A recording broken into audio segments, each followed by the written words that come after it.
"You're getting wet," grumbled a voice close to Ravenpaw's ear. A paw jabbed him in his flank, and he rolled over to see Barley standing over him. Behind his friend's head, he could see pale gray sky through a crack in the barn roof. Another trickle of raindrops landed on the back of his neck, and Ravenpaw jumped out of his nest with a hiss. "I thought you checked the roof before we made our nest last night," he muttered. His dream still tugged at the edges of his mind, and he was convinced that he could still smell the scents of his old friends close by. "Don't be such a grouch," Barley teased. "Do you want me to go climbing over the whole roof every night before you go to sleep? Just to make sure you won't get wet? Come over here where it's dry." He patted the hay where he was lying. Ravenpaw stayed where he was for a moment, halted by a sharp, stabbing pain in his belly. Barley prickled his ears. "Are you okay?" I'm fine," Ravenpaw meowed. "It's probably that mouse you caught 2 sunrises ago. I told you it didn't look right." Barley squinted up at the gap in the roof. "I don't think this rain's going to last," he meowed. "Would you like to go to the forest today? Once the weather turns, it won't be so easy to get there. And we haven't been there in moons." Ravenpaw tasted the air. He could smell Leaf Bear approaching, cold and crisp like a stone. "Yeah, I'd like that," he meowed. He stretched out his front legs and arched his back, curling his tail until it brushed his ears. The pain in his belly had subsided to a dull ache, and Ravenpaw hoped that a walk to the forest would get rid of it completely. They sprang down the stacked hay to where Barley had hid the remains of the pigeon that he'd caught the day before. Ravenpaw wasn't hungry. His belly felt strangely full, but he picked at a wing when he felt Barley's gaze pouring into his pelt. When Barley had finished cleaning his whiskers, they slipped through a hole in the wall and padded through the long grass that grew beside the barn. The rain had stopped, and the clouds were thinning to reveal slender strips of blue. Barley paused at the edge of a stretch of pale stone. Faint barks were coming from one of the fields beyond the two-leg den, suggesting that the dogs were far away. So the cats trotted across the stone and plunged into the hedge. Barley led the way, his big paws leaving prints in the damp earth. Ravenpaw tried to put his feet in the same imprints, but Barley's legs were longer than his, and he had to trot to keep up. A few cows lifted their heads and watched the cats cross the field. Ravenpaw had been scared of the huge black and white creatures at first, but now he regarded them with a sort of affection. He was so used to seeing them around. They almost felt like his clanmates. For a moment, he was back in his dream, standing on top of the sunning rocks and looking down over the forest where he'd been born. I wonder where Firestar and Greystripe are now. It had been a long, long time since they were apprentices together. When Ravenpaw had first left ThunderClan, they had visited him sometimes. But then Firestar had led all 4 clans out of the forest when the giant thunderpath came. Greystripe had disappeared before that, stolen by Two-Legs. After the clans had gone, Ravenpaw had seen Greystripe once, escaped from the Two-Legs and looking for ThunderClan.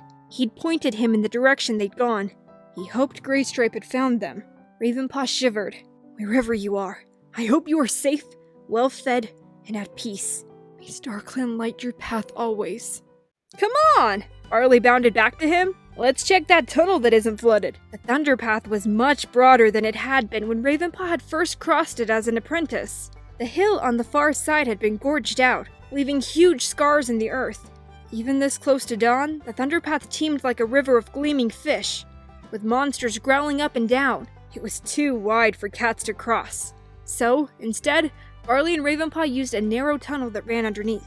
It was dark and damp, just big enough for a badger to squeeze through. Mercifully, Ravenpaw hadn't come face to face with one of those in the narrow space. The tunnel did sometimes fill with water after a heavy rain, but today there was nothing more than a muddy trickle running along the bottom. Taking a deep breath, Barley plunged in. Ravenpaw gritted his teeth and followed, hating the way the tunnel wrapped around him.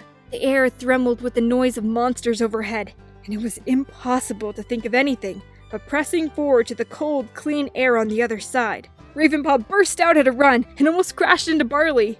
They were at the edge of a wall of dense brambles.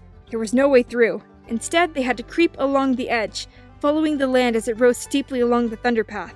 The earth had been ripped away here to make way for the new stone path, and the broad sweep of the moor had become a sheer cliff that echoed with the roar of monsters. Ears flattened against his head, Ravenpaw set off up the slope. The noise faded a little as he scrambled up to the top of the cliff, where a strip of short, wind-blown grass led down to the trees.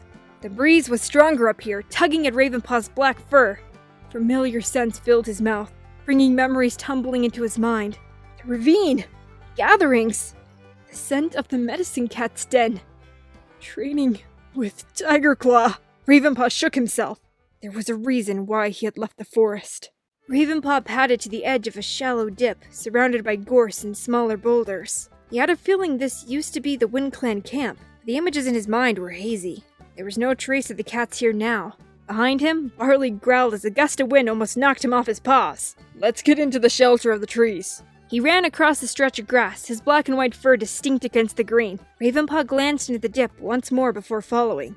Had Wind Clan survived the journey? Had any of the clans?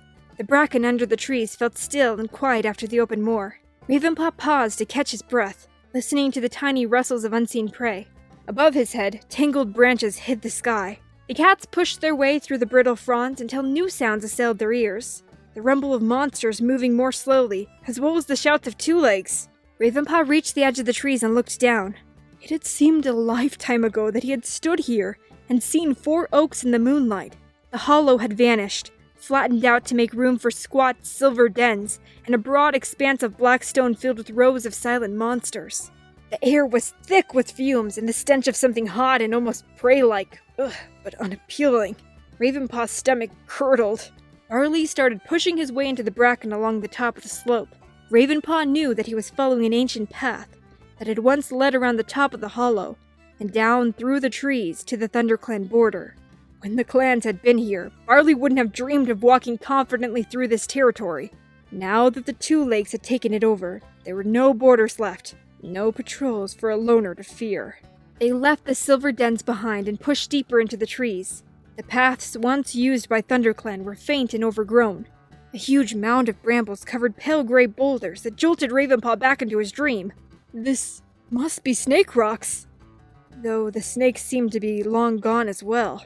A few pine trees began to appear amongst the oaks and beeches, and something about the curve of the almost invisible path felt achingly familiar beneath Ravenpaw's feet. "Watch out!" yelled Barley, springing forward and blocking Ravenpaw with his shoulder. Ravenpaw blinked and looked down. The ground gave way a mouse length in front of him, plunging into a narrow hollow, filled with thorns and half-grown trees. "It's the ravine," Ravenpaw whispered. "The place where I was born." "Do you think you can get down?" meowed Barley. He started to push his way under the brambles. "Wait," Ravenpaw ordered. "There should be a path." He trotted along the slope until he found a tiny gap between 2 bushes. "Here it is." He hesitated for a heartbeat, wondering what memories might be waiting for him below. "The past can't hurt me now." He ducked and squeezed into the space, tucking in his tail to avoid catching it on the brambles. He could hear Barley following. The slope beneath Ravenpaw's paws felt instantly familiar. There was the half-buried flint with a sharp edge. Here was the narrow trench worn by the flow of rainwater. The ravine! In all his visits to the forest since the clans had left, Ravenpaw had never come back to this spot before.